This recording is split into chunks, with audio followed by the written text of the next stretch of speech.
ولی بین رانشخواه لوی داوی بردام حجی عمرکار نرما کردستان لسعودگه آسی دمین روشان پریشان دبه اکید لداوی جی حکومت نرما کردستان تی تسرخاته او پرزگیری کان چاره سر دکه گلو پرزگیری کیه وقتی او دچن برای ربازین باش و بوان فلتراندا در باسنا بن که حکومت نرما کردستان آلین پیوندی در بکار بن باش سر پرشکا چون هات نوان بکن روشاویه کاروانستونی او بردف کری و برات که حج عمره هرما کردستان نهال استودیو میوانه منه که کاران تو بخیر بی. جلک سپاس. هکر ام جوی دست بیدی که هنی وداوی بردام حج و عمره کارن ما لسعودی آسید مینن. بگمان دیمایی که بارگرانی هر بوی هین پرزگیری که چاره سد که مزاره چیه؟ بله جلک سپاس دیاله هر دم حکومت هرما کردستان دیالمه و کو برای ولایت گشتی حج عمره بو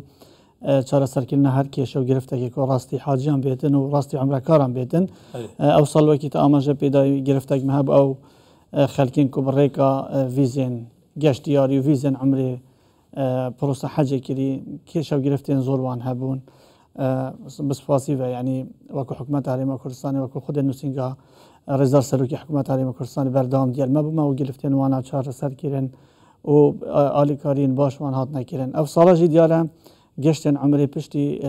دست بکاربونا کابینه نویا حکومت هرما کردستان آسانکارین گلکی باش هاتی نکردن بو برای پیشچونا پروسه حج و عمره لهرما کردستانی دا نوکه داخازی که گلک زور لسر عمره لهرما کردستانی و ما سیستم جبجه کردیا که تنها نزدیکی 105 کمپانی هاتین دامازراندن بر او کمپانی بری کنو که هاتین کردن که اوجی آسانکاری بوان حولاتین که بیکارن که مرج سرکی اون بیکارن دیاره که جماره زور دبیتن اکید کشو گرفت شده هبن بری چند روزه که گرفته که راستی ولاتین هرما کردستانی و بین عراقی و بگشتی هات اوجی او بکو او فروکین که حولاتی ببرمونه گشت عمره ددم خدا نچون گرفته که بوله هلا آسمانی عراقی بدا خود بیجین که هرما کردستانی نخدانی هلا آسمانیه که هر ولاتک اگر خدان سربریه خوبیتن و خدان دولت خوبیتن دشیتن هلا آسمانی هبیتن مخابنی ما ام عاید عراقینا و او کشن عراقی زور جرابو ماجی گرفته درست کرد. او کشل عمرکارت عراقی بتن و گرتیا گلو امباسین هرما کردستان و بله عمرکارن عراقی و گرتیا گلاکت وان لیر آسمانه و تنانات گشتیارن عراقی للبنان و لترکیه و لهندک ولاتین دیگه. کشه چیه یعنی؟ کشه که یا او پیوندی ما یل هایی کو ربری گشتی حج عمرش وقت نیاز راقم نقش بدن کو بردوام دیگه دسته بالا حج عمر عراقی وزارت گواسنو عراقی لسر هیل بویا او بکو نرخستنک ده کاروبارین گشتا ده هوا و لسر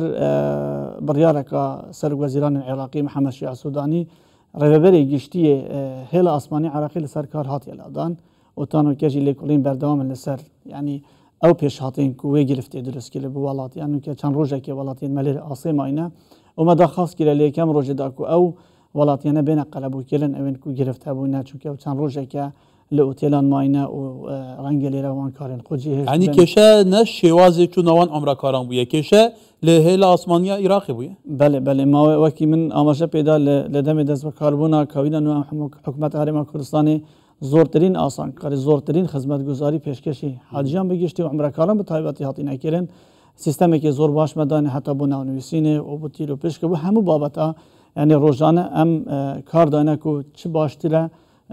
حکومت بکرد کو آسانکاری بو عمرکاران بکردن کو سردانا عربستان سعودی بکرد او کشیه پیوندی ما نبوه بلام هر دیسان وکو حکومت هرما کردستان بسر یادایی تر دولتی هرما کردستان تبیین ارکی جبهه کردن پرسکری کان فواتا صبحی جمعه بله یعنی لگور عوام خواندی صبحی یکم واجبان دی زوریده به بله صبح یکم کاروانیوان بپی او خوشتا که هاتی دانن که نزدیکی 205 کسانه او دی فروکک لیره حول گشتا مدینه کت و دلیوری ولاتیان و گرینیتن و هر صبح جی گشتن عمره دی آسایی بنوه لجبر که چند روزه که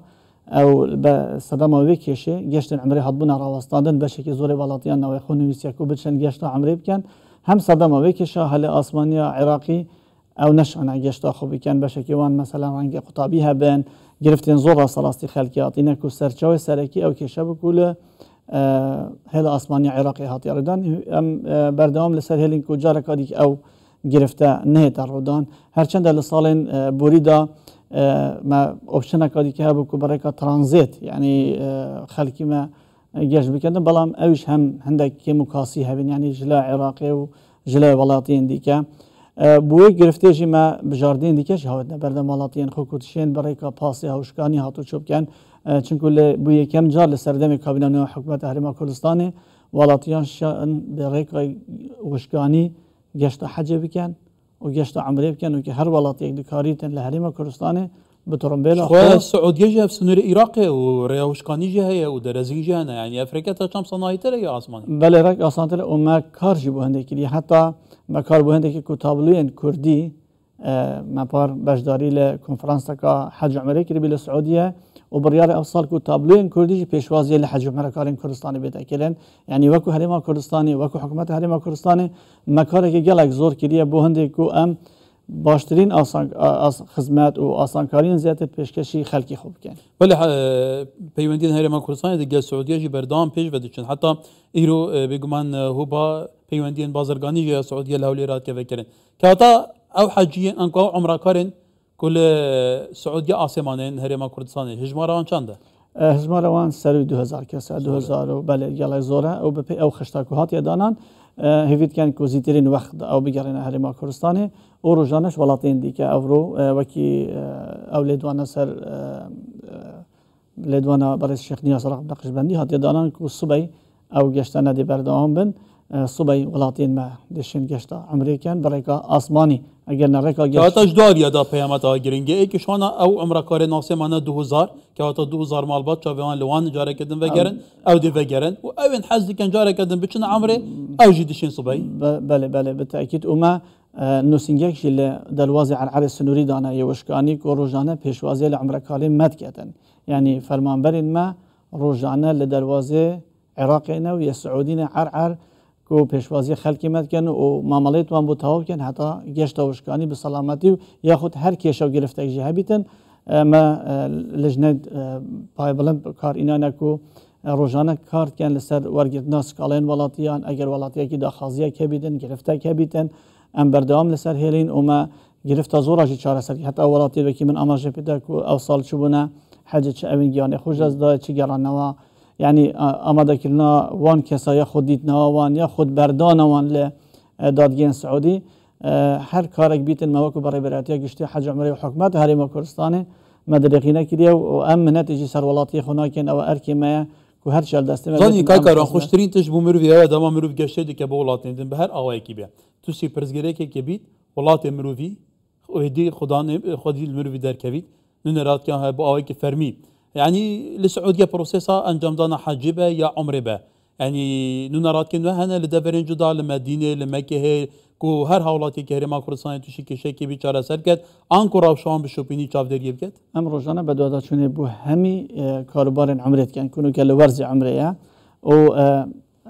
اگر پیویج بکردن فرمانبرین ما لورید بن يعني ديال خلقی دابن ام نمونه وان ورگینی بزنید چه خدمت گزاری وان تیت پیشکش کردن او کمپانی کو دیال وان چن بچرانگی کی معامله دیال وان داد کن مجوره یاسایی کو بردوام ام سکالا ورگیرین یا خود هر دواکاری که بیتن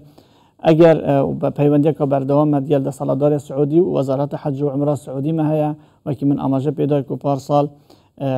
وزارت حج سعودی دان پیدا کو یکیش وان زمانه بیت زیاده کردن زمان کردی بی بو هر بابت یعنی اگر ام برای خوب دین 13 زمان لولاتین جهانی وان لمال پرو لپرتوک و لناملکین خوب بلاو کردن و انشالله بو یکیش وان زمان دهاتی زمان کردی دی بیتن کوله حتی لسوشیال میدیاش به بابت که کو به زمان کردی کو اواجی دام پیدانه که فرمیه به هرما کردستانی و به حکومت هرما کردستانی و به زمان کردی بله لداوی هم دی بحث کمپانیا کن تا چند این چابدریا کمپانیا دیکن سرنج سرهم ده بو که هند کمپانی خمسار بودن تایبتیجی بو فریضه حجه بله دیار او ساله ما 2 ساله دی بیتن وکو برابرتی گشتی حج عمره بردوام تکستر هندی که هیچ ولاتی برای که ویزا بازرگانی یا خود برای که ویزین جور جور گشت حج نکردن هندی ولاتی برای که هندی کمپانیات شوبون گرفت راستی گرفتی هات بون پاره که وان زور هات بوا فرودان او کمپانیا نو که هم هاتین راستاندن جماره و ناتو سه کمپانیا بون نو که فرمانا رزدار سروکی حکومت هرما کردستان رزدار مسئول بارزانی کو لجنه که پای بلند یل وزارت ناخو وزارت اوقاف و دواکاری گشتی پیک هاتیه او کمپانیانه همو اخیستنا بلاک لیست دا و روزانه او کیسانه تین هلدا مزانین که تقصیر بو که گرفت بو ولاتیان شکریه بپی او حجمه که مکری اوی انجام دای او دی سزای خوار گریتن و بو عمرش به همان شیوه ما روزانه بدواداچون بشه که تایبت مه روزه بدواداچون وان گرفتانه هر ولاتی یک دشت برای که سوشال میدیا برای که جمارین ما برای که نوینراتید ما برای که 8 نوسینگل مال حج عمره لحریم کردستان کو لهر 4 پاریزگاه و لهر 4 اداره سربخو هنه و برای که راستا خوشی کار سردان ما بکرد برای که به هر ریگه که بیتن ام دواکاریت وان ورد گیرین و دیفچونه بو کار دوان کن بزیترین دم ام گرفته دوان چاره سر کن یکیش وان گرفتاش او بکو ام هر لیکم روزا او گرفتا نو که ام سرگنگشید کن او کول آسما بون سپاس بخودی به حول حکومت حریم کردستان به حول همول که او گرفته شده چاره سر کردن و ام بالای نجدیدین ولاتین خو هر گاوی که راستی کشه که بن اگر جلد صلات مجد نبیتن به هر بهای کی بیتن ام آمادهینا خدمت ولاتین خوب کن. ولی کاروان ستونی بردف کری به برات که حج عمره هریم کردستان گلی سپاس که کارو. گلی سپاس بدش.